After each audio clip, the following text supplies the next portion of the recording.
You've probably heard that the perfect running cadence is 180 steps per minute. And if you're not there, you're doing something wrong. I don't believe that. At least not for most of us.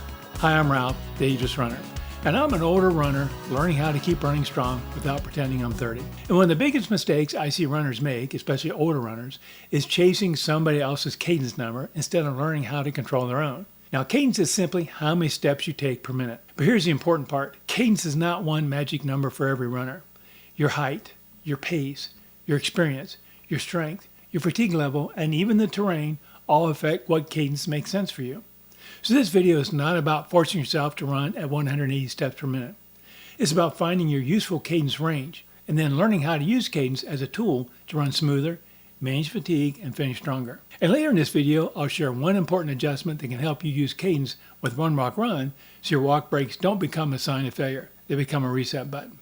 Because that's the whole point here. Run smarter, go longer, and stay ageless. Now, one of the classic studies on stride length and running economy found that runners tend to have an individual stride pattern where oxygen use is minimized. In plain English, that means your body often settles into a rhythm that works pretty well for you. But also means if you force a cadence that is too high or a stride that is too short, you may not run better. You may just run awkwardly. That's why I don't like telling every runner, just get to 180. For some runners, 180 might be reasonable. For others, especially at an easy pace, it may be too high. And for many older runners, the first goal should not be hitting a number. The first goal should be reducing overstriding, staying light on your feet, and keeping your form from falling apart when fatigue shows up. Research has shown that small increases in step rate can reduce loading at the hip and knee during running. That doesn't mean cadence fixes everything.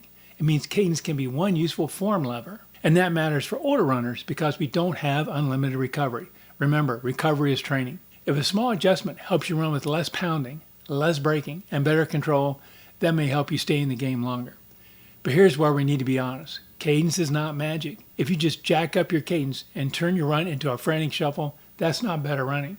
That's just faster feet with no purpose. The goal was not quick feet. The goal was controlled feet. So how do you find your cadence? Start measuring what you already do. On your next easy run, after you've warmed up, check your cadence on your watch. Or count how many times one foot hits the ground in 30 seconds, then multiply by 4. That gives you total steps per minute. Do this at 3 efforts. First, your easy pace. Second, your steady pace. And third, a shorter, faster segment. Not a sprint, just a controlled pickup. What you'll probably find is that your cadence naturally rises as you run faster. That's normal. So instead of looking at one perfect cadence, you're looking at your cadence range. Maybe your easy run is around 160. Maybe steady is 166, and maybe faster is 172. Now those are just examples. The numbers matter less than the pattern. Now here's where cadence becomes useful. Late in a run or late in a race, fatigue often changes your form. Your cadence may drop, your stride may reach farther out in front, and your feet may get heavier. And suddenly, you're not running with rhythm anymore. You're muscling your way to the finish. That's where cadence control can help. Not by forcing speed, but by restoring rhythm. Instead of thinking run harder, think run lighter. Instead of thinking stride longer, think quick controlled steps under me. Then simple cue can help reduce overstriding and keep your form from collapsing. One study found that increasing step rate to 110% of a runner's preferred cadence reduced patellofemoral joint force. Now, I would not tell most runners to suddenly increase cadence by 10% and hold it forever. That is too aggressive for many people.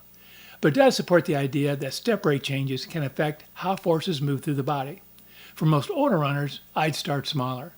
Try increasing cadence by 3 to 5% for short periods, not the whole run, maybe 30 seconds, maybe 1 minute, maybe during the last part of an easy run. See if it makes you feel smoother. See if it reduces braking, and see if your effort stays controlled. If your breathing spikes, your calves tighten, or you feel choppy, back off. Train for the runner you are now, not the runner you were 30 years ago. And definitely not the runner some internet rule says you should be. Now let's talk about run, walk, run. Some runners still think walk breaks mean failure. I don't. That's nonsense. That is ego-based training talking. Run, walk, run is not quitting. It is a strategy. And cadence control fits beautifully with it. Here's today's ageless adjustment. Use each walk break as a cadence reset. When you start running again, don't explode out of the walk. Don't overstride. Don't try to make up for walking. Instead, start with quick, light, controlled steps. Think tall posture, feet landing under you, relaxed arms, easy rhythm. That restart matters. Because if you come out of every walk break overstriding, you're wasting energy. But if you come out of every walk break with better rhythm, the walk break becomes a tool. It helps you reset your breathing. It helps you reset your form. And it helps you stay strong later in the run. That is how Cadence can complement run, walk, run. Not by turning every run into a metronome test, but by giving you something simple control when fatigue starts making decisions for you. So here's the practical takeaway. Don't chase 180. Find your current cadence. Learn how it changes at different paces. Then practice small adjustments when you need better rhythm. A slightly quicker cadence may help some runners reduce overstriding, reduce braking, and hold form longer. But the goal is not to copy someone else. The goal is to run smarter. Older runners can keep improving, but only if we train smarter, recover better, and respect the body we have now. That means leaving behind the no pain, no gain mindset. It means understanding that slower running is not failure. Walk breaks are not failure. Adjusting is not failure. Adjusting is how we stay in the game.